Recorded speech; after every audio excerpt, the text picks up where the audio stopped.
Alright guys, and welcome back to your complete guide of making a Minecraft video. So today, like I said before, is we're going to be talking about fraps. So let me just open it up here. There's my email address. Merry Christmas. So first of all, fraps windows always on top. You kind of want this now. It isn't a must like, but for me, I would advise you to put it on top. And the reason for that is, say you're playing Minecraft and it isn't on top. I'm pretty sure this is the way it works, and you minimize your screen to go and do something else unless you have dual monitors like I do, or I do. Then it will start recording your desktop. I think, I'm not 100% sure on that, but that might be the way it is. Run fraps when Windows starts. Nah, Windows to system tray only. That's down here. It's up to yourself. You don't really, it doesn't matter. Start fraps minimized. So whenever you start fraps, it should minimize down here. And I'm actually rendering at the minute, so yeah. So next up, your branch mark. This is used for you to be able to see your FPS. You can also record your FPS, like make it be in your video. If you want it to be in your video, where it says benchmark settings, you want to have this checked, but personally for me, no. To make sure that you are recording, I would advise actually using this. So for me, as you can see here, it would actually be up around here where the numbers would be. Yellow if you're not recording, red if you are recording. And you can also use your hotkeys of whether or not you want to, say, you want to show your branch mark or so on and so forth. Basically, your branch mark is going to tell you what your FPS is. Apart from that, here's the settings. You don't really need to change all too much on that. Here's the main part here. If I'm going too quick, by the way, just pause the video and just have a wee look at my settings, and you should be able to continue along with me. Here's something that's a wee bit difficult for certain people. Like I said in the last video, like I'm going to say in this video, it all depends on your computer. So as for video capturing, your video capturing settings, each game I do differently. For RuneScape I would do 50 FPS because that's what my FPS is on RuneScape. For Minecraft I would do 30, even though I'm recording at 30 FPS, it still gives me high frame rate. I think normally I'm sitting, depends on where I am normally, and if people decide to log in and out of Facebook, or not Facebook, Skype, I still normally get about 90 plus FPS. I record in full size. Be aware of this full size, half size stuff.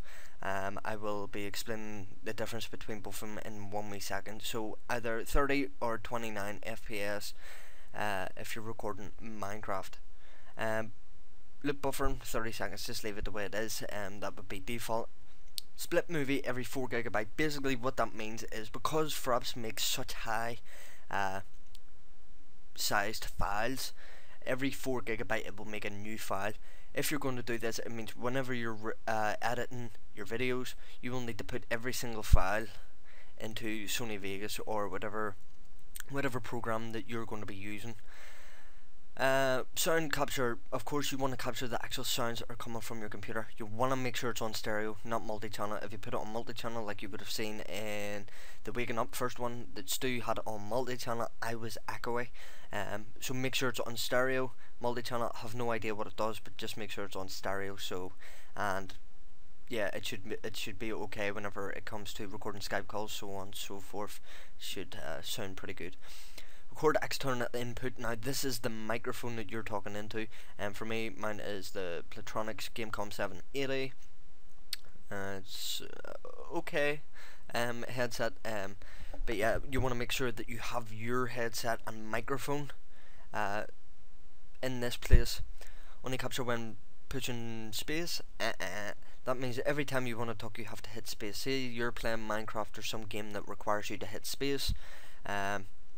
Basically, every time you do that, you're going to be hearing yourself talking, and you're going to constantly be jumping, so on and so forth. Hide mouse cursor. This is up to yourself. I actually think using a mouse cursor makes the file size bigger. I'm not 100% sure on that there, but I'm pretty sure it is. That's the way it works. Lock frame rate while recording, no, you don't want to do that there. Focus lossless, should I say, RGB capture, no, it will slow your computer down a lot more. So yeah, here's the movies tab for fraps. I want to talk about this full size, half size. When recording in full size, you're recording in 1080p. Pretty sure it's 1080p that you're going to be recording on. Half size, you're going to be recording in 480p. Half size, full size. Take a wild guess. Whatever file size it is you're getting for half size is going to be double for full size. But remember, no problems, because we have this wee sexy beast here, which is Virtual Dub, that is going to compress it down to a very, very small size. So be aware, if you are using half size, then you're going to be using, or your quality is definitely not going to be as good. But I will show you a wee trick later on in this tutorial on how to make it look better, not as good, but it will look a good bit better. It should look a good I know, 600p. I don't know. But yeah, so I will be showing you something in Sony Vegas that you can use to fix it up a wee bit, but full size you will not need to worry about, because you are recording in 1080p. Screenshots, now this is down to yourself again. Once again, by the way, for all these hotkeys, you put it to whatever you want. I just leave mine as default and just use it that. Image format, if you're going to take an image, I would suggest PNG or JPEG or PNG. PNG is meant to be a see-through background, so there is no background, but I know you can take screenshots because there is nothing on the background of it. It's just a single picture itself. It will still be a full picture. For JPEG, I think it's lower format regards to the file size of it. So for JPEG, I would suggest it's probably the best, unless you're going to be working with Photoshop. Screen capture settings. Include frame rate, overlay and screenshots. Back to this here. Your overlay, if you're taking a screenshot, it will put your FPS in the screenshot, which you do not want. Repeat screen capture after 10 seconds. If you change this and you hit your hotkey, say mine was F10, so it took a picture, it would repeat itself depending on the amount of seconds that you actually have in there. So yeah, fuck off fast. So I would highly suggest not to have this on. Go away. I would highly suggest not to have this on, because if you end up taking a screenshot, you're going to have about 600 million pictures all in one place, for absolutely no reason. So let's just shut that down. A few other programs that I didn't include it in the other one: Adobe After Effects, Cinema 4D and Photoshop. Reason for this is your Cinema 4D could be used for intros. Your Adobe After Effects could be used for watermarks, could be used for different effects when you're doing your videos. Photoshop can also be used for your pictures. Say you want just a still image watermark, you can use that as well, and I'm going to be showing you in Sony Vegas how to do that.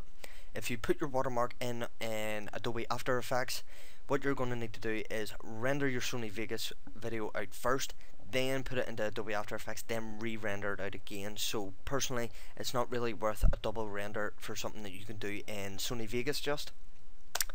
But apart from that, guys, my phone's going off, it's going nuts here, it's the wife. That's it for this tutorial, and I will see you all later.